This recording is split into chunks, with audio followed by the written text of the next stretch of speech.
마을 사람들 대부분이 태어나기 전부터 수많은 이들의 목숨을 앗아갔다는 저수지.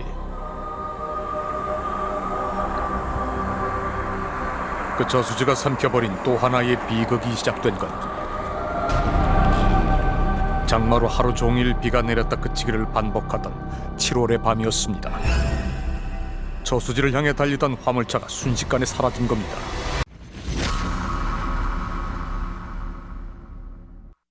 이 몸이 젖어가지고 일하고 있더라고요. 당신가 누굽니까? 여자입니까? 남자입니까? 나이는 몇 살 정도 됩니까? 이제 이런 걸 하는데 대답 얼른 못 하더라고요. 마치 술이라도 취한 듯 횡설수설하던 남자가 한 말은 차를 몰고 오다가 저수지에 빠졌는데 나와 보니 아내가 없다는 것이었습니다. 간신히 차를 발견해 아내를 찾은 건 20분이 지난 후였습니다. 체온이 좀 따뜻하고 이제 그래가지고 그냥 그나마 유한이 돼가지고 얼른 갑시다라고 쉽게 해서 그냥 끄집어 내려가지고 그대로 나오면서 올라간다고. 구출하자마자 심폐소생술을 했지만 남자의 아내는 이미 물속에서 사망한 후였습니다. 차가 저수지에 빠진 건 남자가 졸음운전을 했기 때문으로 알려졌고, 그날의 사고는 저수지에서 발생한 또 하나의 비극으로 마무리되는 듯했습니다. 그런데 첫 번째는 가족이죠. 가족. 왜냐면 우리도 모르는 가족들이 갑자기 사건만 보고 사실은. 사고가 난 지 한 달이 지나서 갑자기 아버지를 처벌해달라는 탄원서를 제출했다는 큰딸. 사망서에 거기에서 그 반등을 한 건 사실이죠. 자식들이 또 그렇게 나와버리니 갑자기 막 뒤바뀌는 식으로 나와버리니 조사를 안 할 수가 없는 거 아니에요. 그 부분에서. 그리고 얼마 후 그날의 사고가 실은 아내의 보험금을 노린 계획적 범죄였다고 밝혀진 겁니다. 남자가 가입한 아내의 보험만 9개, 아내의 사망으로 그가 받을 수 있는 보험금은 9억 원이 훌쩍 넘었습니다. 그런데 청와대 국민청원 게시판에 장문의 글이 올라옵니다. 차를 몰고 가다 졸음운전으로 저수지에 추락했다가 간신히 살아남았지만 아내를 죽인 살인범이 된 한 무기수의 억울함을 풀어달라는 내용이었습니다.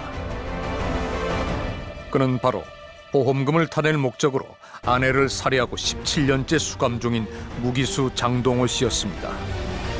장 씨의 진술에 따르면 부부는 사고 전날 목포의 아들집에 갔다가 처형집에서 하룻밤을 묵은 뒤 다음날 오후에 해남에서 장사를 하는 여동생 부부를 만나 함께 저녁을 먹었습니다. 그리고 저녁 7시경 진도 집을 향해 출발했다고 합니다. 그런데 진도에 들어서자 아내 김 씨가 소변이 마렵다고 해서 집에 가는 방향에 있던 약수터에 잠깐 들렀다는 겁니다. 그러니까 이제 여기로 와서 부인은 소변을 보고 장동호 씨는 이제 세수를 하고 약을 먹는데 그 부인이 와서 이렇게 이제 약 먹는 모습 보고 약 좀 남는 거 있으면 달라. 그래서 줬다는 거지. 감기 기운이 있다며 약을 나눠 먹자는 아내에게 봉투째 약을 건넸는데 그 속에는 불면증이 있던 장 씨가 먹던 수면제가 있었습니다. 하지만 세수를 하느라 아내가 약 먹는 모습은 보지 못했다고 주장했던 장 씨. 여기서 세수를 했다는 거지. 장동호 씨는 담배 한 대 세수하고 담배 한 대 폈어. 그 시간이란 얘기지. 수사기관은 뜯어진 수면제 봉지가 발견된 만큼 장 씨가 그날 약수터에서 아내에게 수면제를 먹였고 자신은 졸음운전이라는 변명을 만들기 위해 감기약을 먹었다고 추정했습니다. 하지만 아내의 부검 결과 감기약은 검출됐지만 수면제는 나오지 않았습니다. 그런데 국가에서 의사가 뭐라고 법정에 나와 증언을 하냐면은 수면제가 안 나올 수 있습니다 이겁니다.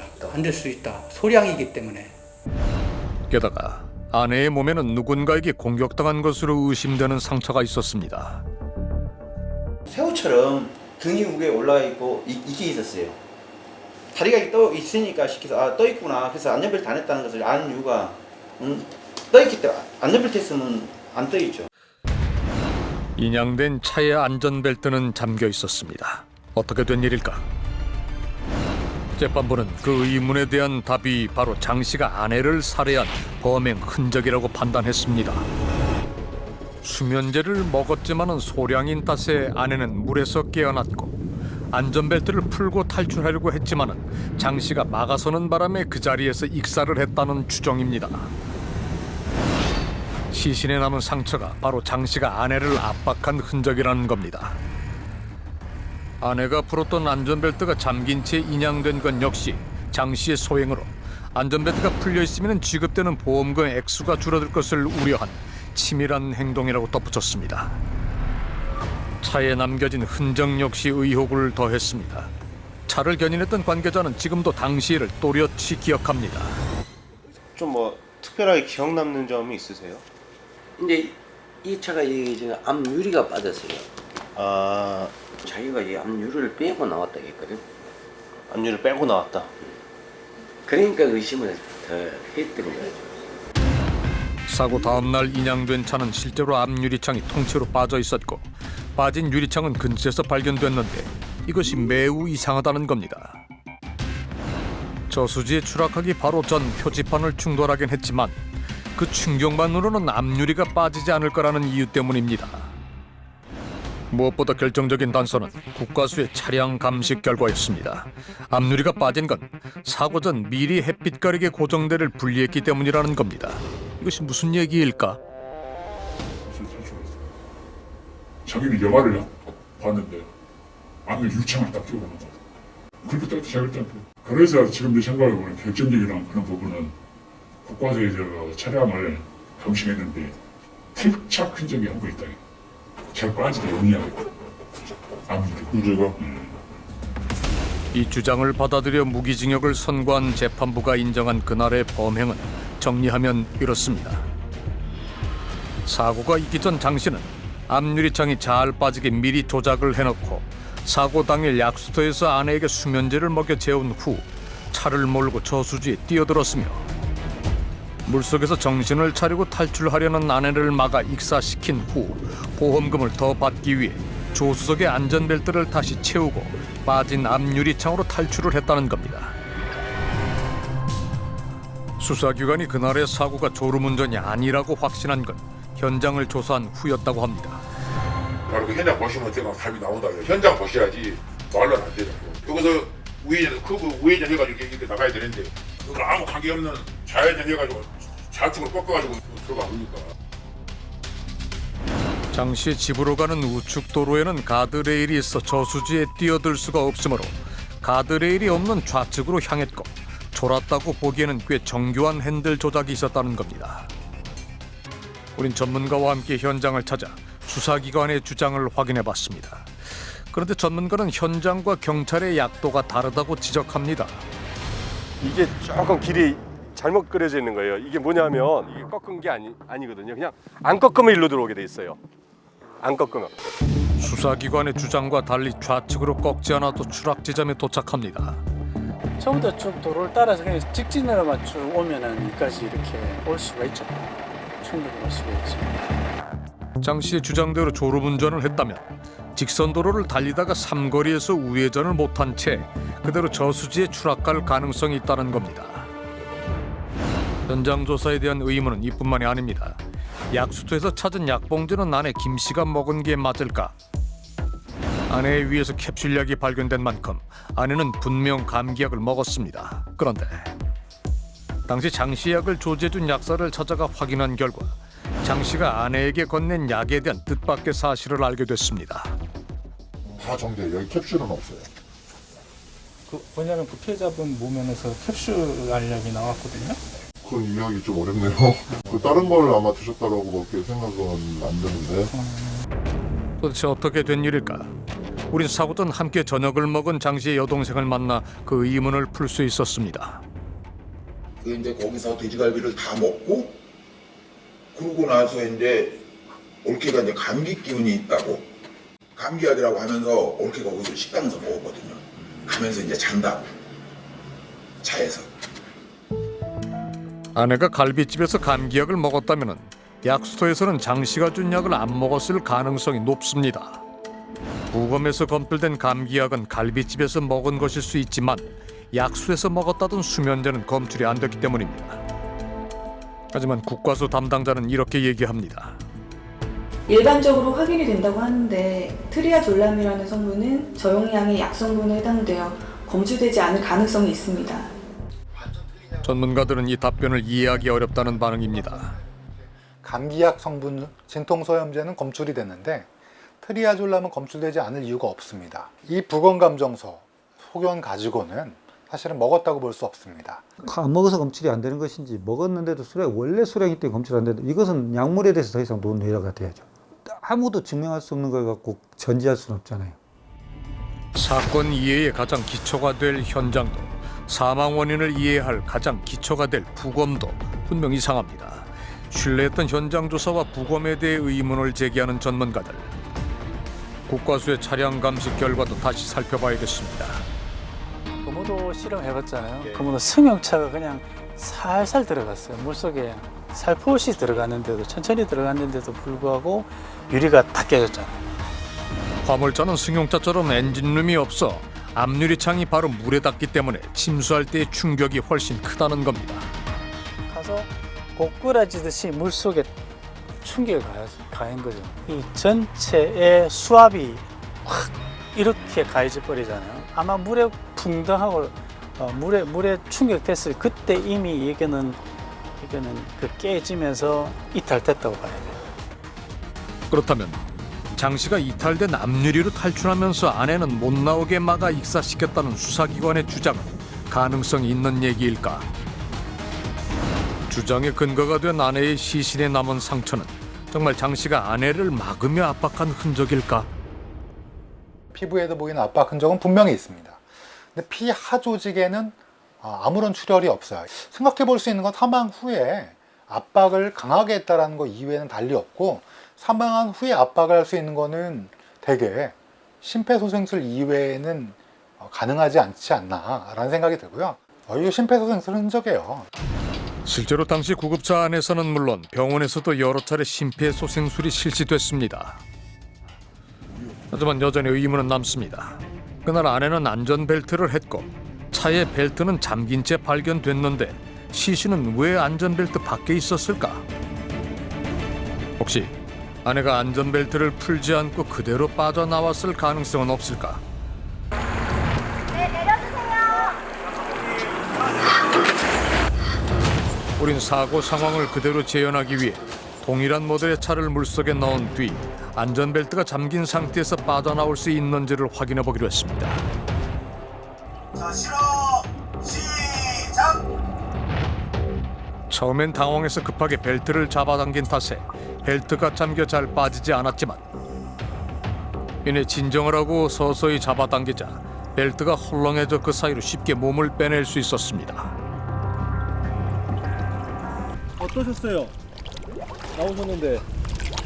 가능은 합니다. 이게 처음에는 제가 당황스럽고서 좀 세게 당겼더니 탁탁탁 걸리는 느낌이 나면서 벨트가 나오진 않았는데 조금 느슨하게 길게 해서 천천히 빼니까 느슨하게 빠지면서 벗고 나오기가 쉽게 빠지더라고요. 아내가 안전벨트에서 빠져나왔다면 장 씨는 왜 아내를 데리고 나오지 못했던 걸까? 이에 대한 장 씨의 주장은 이랬습니다. 도저히 시야가 어둡고 해서 어떻게 할 겨를도 없는 상태였고, 물 밖으로 빠져나온 뒤에는 물속으로 들어가서 제초를 구하려고 했는데 물속이 너무 탁혀서 바로 앞에도 보이지 않았어라. 우리는 당시 시신을 수습했던 해병대 이용범 회장과 함께 저수지 속을 들어가 이 주장을 직접 검증해 보기로 했습니다. 과연 저수지 안의 시야는 어떨까? 그런데 촬영을 위해 물속 상태를 확인하는 카메라 감독의 표정에 당황한 기색이 역력합니다.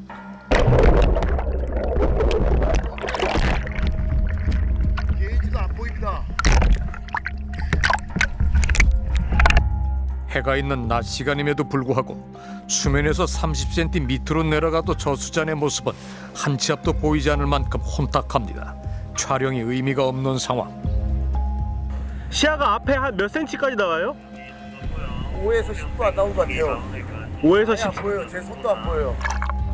카메라 감독의 바로 앞에 있던 해병대 이용범 회장의 모습이 물속에서는 마치 투명 인간이라도 된 듯 전혀 보이질 않습니다.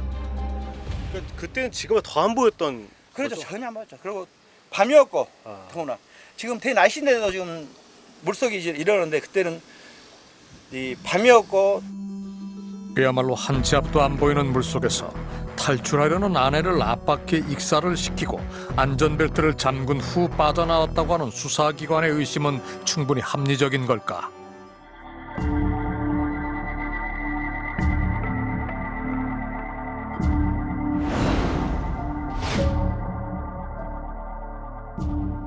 자녀들은 왜 이런 탄원서를 쓴 걸까? 우린 탄원서를 썼던 큰딸을 만났습니다.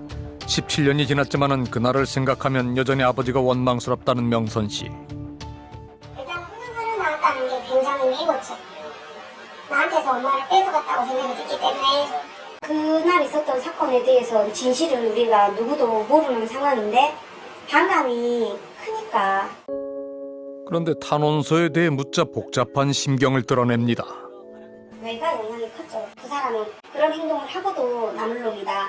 경찰이 이렇게 펜이랑 A4 용지 갖다 주면서 진술서 거기서 쓰라고 했거든요. 그러면 서로 대화하면서 쓰는 거예요, 진술서를. 외가떼기 시키는 대로 했어요. 어른들이 시키는 대로.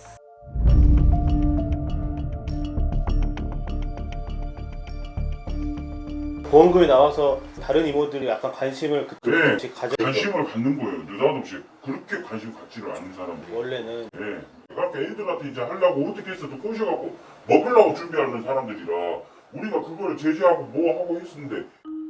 자신들은 아니라는 겁니다. 게다가 자녀들을 부추겼던 다른 이모들은 현재 연락이 끊겼다고 덧붙였습니다. 비극의 원인이 된 거액의 보험금, 우리 역시 의문이 남아 있습니다. 장 씨는 왜 이토록 많은 보험을 들었던 걸까? 여러 번 사고에 또 그 위험에 직면한 것이 여러 번이라는 거예요. 6개, 공식적인 교통사고만 6개입니다. 이러다 우리 잘못되면 애들 어떡하냐. 우리 보험 들어둡시다 이러더라는 거예요. 실제로 장 씨는 과거 교통사고로 인한 전과까지 있습니다. 그런데 왜 본인 명의가 아닌 아내 명의로 그토록 많은 보험을 들었던 걸까?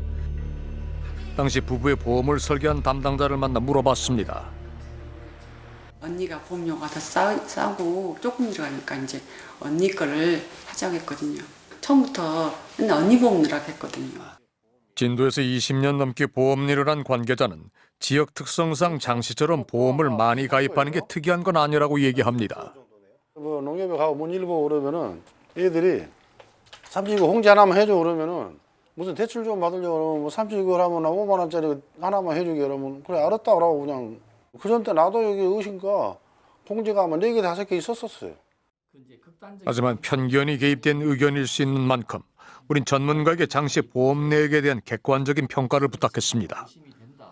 뭐 보험을 통해서 좀 뭐 돈을 벌겠다, 불로소득을 취하겠다라는 의도가 있을 수는 있는 것 같아요. 그러면 이것이 어떤 살인의 의도가 여기에 지금 패턴에 보이는가? 그것은 사실은 이것만 가지고 하기에는 좀 부족한 거예요. 당시의 거짓 진술을 그리고 이어진 당시의 실수들을 어디서부터 되돌려야 할까? 지금 이 사건은 가장 핵심적인 사실이 뭐냐? 객관적 증거가 한 건도 없어요. 아내를 살해했다는 사실을 입증하기 위한 객관적 증거는 단 한 조각도 없다. 요 사건 자체를 요 피고인 자체가 꼭 무슨 무죄여서 뭐 한다 보고 이런 그 관점보다는 하나의 그 이제 우리나라의 형사사법 그 문화에 있어서 한 단계 한번 그 과거에 잘못된 것을 되돌아볼 수 있는 하나의 그 어떤 계기로 삼기에 적절한 그 케이스가 아니겠는가.